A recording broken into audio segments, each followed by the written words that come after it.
What's up guys, Brad here from Piney Grove, and if you're anything like us, you put a lot of effort, a lot of time, and a lot of money into having a nice property and growing grass. But sometimes, despite your best efforts, you just can't get it to grow. We seeded all this in grass several years ago, so we got Bahia grass out there to make hay, but we've got bare spots. And we've got bare spots there, and bare spots there.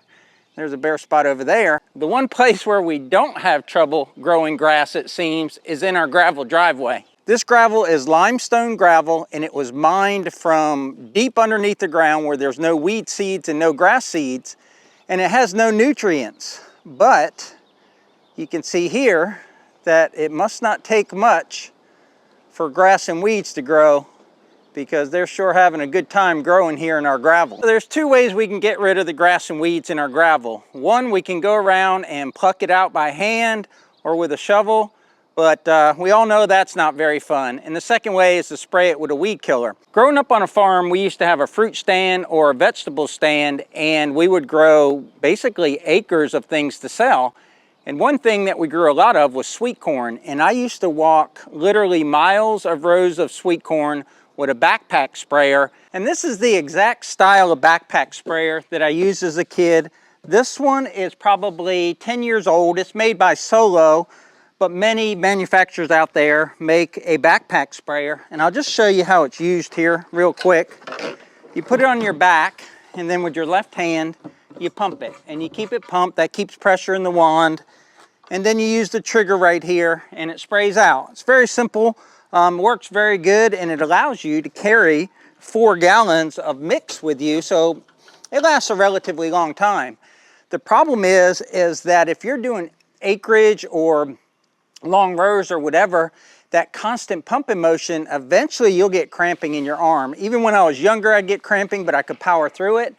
As I got older, it actually started hurting my shoulder, and we were looking at 24-volt or electric backpack sprayers, but I was a little bit leery about them because I knew that would add some weight to them. As luck would have it, Chapin reached out to us recently and said, hey, we'd like to provide you some sprayers to use on your property.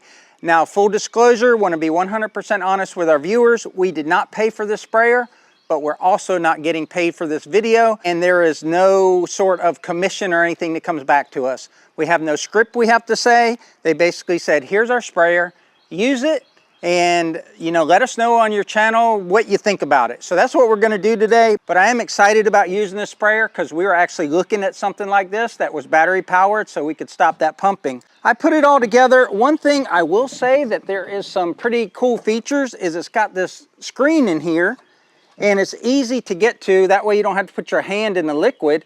You just take the screen and pull it out, and that'll help from getting, when you're mixing your chemicals or whatever, sometimes your chemicals don't fully dissolve, then you'll clog your sprayer nozzle. So it's nice to have this screen inside of there. And it's got your typical straps like any other backpack sprayer. And then it's got an on-off button right here, and that'll power it up and pressurize it. And I'll go get the battery and we'll put that in. Chapin sends you everything you need, so you get the battery and you get the charger. And I've got this fully charged. That's how it goes in. That's how you turn it on right there. If you listen, you'll hear the pump come on. I'm not going to run it very long because there's no water in there. But let's fill it up and let's try it out and see how it sprays. It's brand new and I don't have any chemicals in it yet, so I'll get it all filled up and then we'll show you how the nozzle and the handle and everything work. I'll be learning as I go because I've never used this sprayer before. The thing I noticed right away when I was filling it up is that it has a really big fill opening here.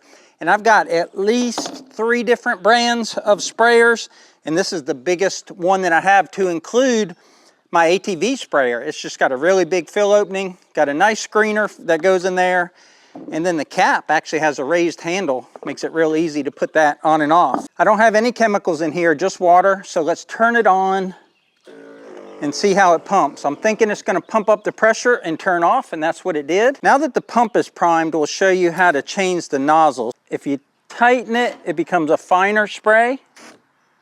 That's the nozzle tightened down pretty good. Hopefully you can see that in the background, but that's a good spray for weeds. It's a wide pattern, but I'm going to loosen this up a little bit and make it a little more narrow so that I can just get it on the weeds and I won't get any overspray on anything else. So I like that pattern right there.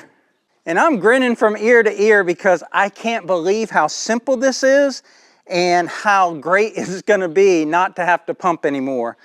So let me get this thing all set up and I'll go around and spray some weeds. Getting it all mixed up, and then we'll get out here and start spraying and cleaning up this gravel. What I should have done was put half the water, then the chemical, then the other half the water, but for you guys, just for you guys, I'll do it the hard way.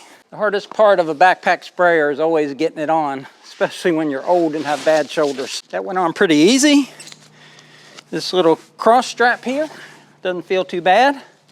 All right, let's start spraying some weeds. It's funny because I already grabbed for the pump and I don't have a pump. We'll start right here.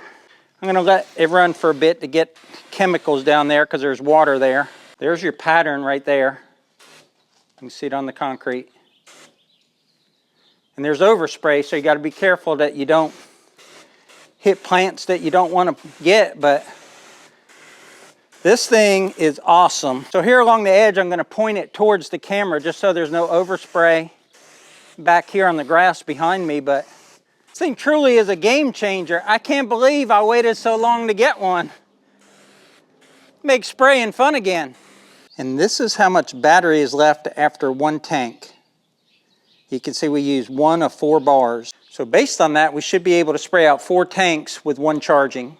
This thing is totally awesome. Now, we've only used it for a few minutes. I don't have a longevity test, but stay tuned to our channel and you'll see it in action more as we go forward. I sprayed out 4 gallons of spray and it truly is a game changer. Like, I can't say enough about it, and it's not often that I get a product that I'm this excited about. This thing is like, you know, totally exceeded my expectations. It's not too heavy. It has a pressure switch in it, so once you turn that switch on, it's on demand, and you just go around and spray, and it just makes it so easy. And spraying is something that I've dreaded so much in the past, but the bulkiness of the Solo backpack is a 5-gallon sprayer. This is a 4-gallon sprayer, so it was heavier.